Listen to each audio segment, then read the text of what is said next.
Hello, welcome to Fact versus Fiction, Part 2. So this one is going to be based on Squirrel Swan Devious Things, the second book in the series.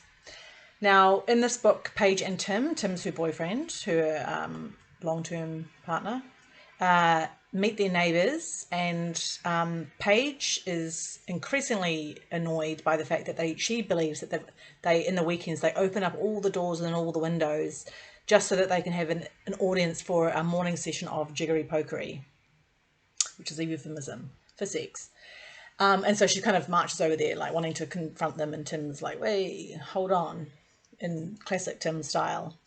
So, do you think that is a story based in fact, or is it completely made up? So that one is taken from my life. It's before I moved into my current apartment. I lived in an apartment block that did not have very good soundproofing. And I did have neighbours for about 6 months, I think, who did live their entire lives with all the windows and doors open. And so I did get very frustrated with the amount of information I could hear from them. And this is modern city life, everyone faces this, but I'm quite noise sensitive, and I let it bother me a lot until finally they moved out, thank God. So yeah, and so I put it in the book, and it became quite a major thing in the book and my alpha reader, I think, said, this storyline is a little bit weird and kind of like, I'm not really sure how it fits into the whole thing. And I had to take a step back and realize that it was a term called author intrusion, when you let your own beliefs sort of intrude on the storyline. And because I was so annoyed and stressed out by this, that I'd let it intrude on the story. So I dialed it back a whole lot. So now it's just a little, it's a scene or a couple of scenes. But that's something you have to watch out for. You have to watch out for your own personal beliefs. And, when they align with your characters, that's fine. But even then, sometimes you can sort of, you guys have probably sensed it. You'll be reading something and you'll be like, that was a bit weird. Or why are they telling me this? And that's author intrusion. And sometimes you don't know when you're doing it. So that's why we have alpha and beta readers to tell us.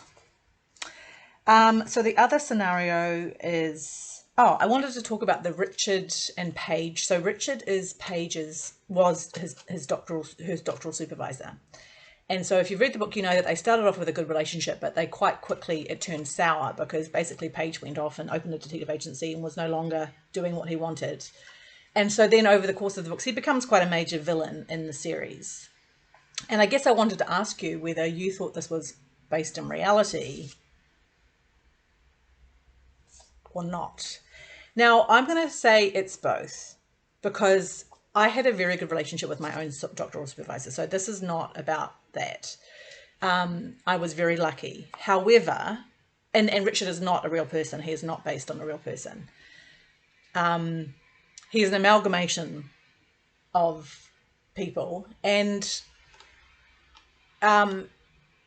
unfortunately, the things that he does, the academic things he does, like in terms of basically saying that was all my idea, you just did the research, it's my intellectual property, I'm responsible for it. Unfortunately, that is actually quite common in academia.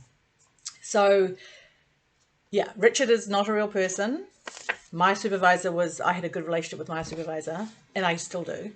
But it is based on a very real and very common situation, which is people who are high up in university settings having this power and just plucking ideas and taking credit, basically taking credit for more junior people's work. So yeah, unfortunately, that's both. And then finally, just to end on like a dating kind of note, with Sophie. So I just wanted to say that there's a scene in this book where she and her two flatmates, Myra and Victoria, are all on Tinder at the same time.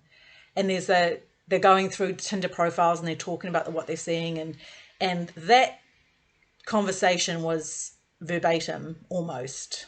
Well, parts of it were almost verbatim with the conversation that I've had with a friend when we were both on Tinder at the same time, going through profiles. And the examples I give about, there's one with a guy who's just wearing a beanie and arching his back so you can see the top of his bum, and like that's all real. The things that, So that was that was very much a real life inspired scene. Yeah, so that's all I think for book number 2. Tune back in for the next installment, which will be Squirrel and Swan Hidden Things.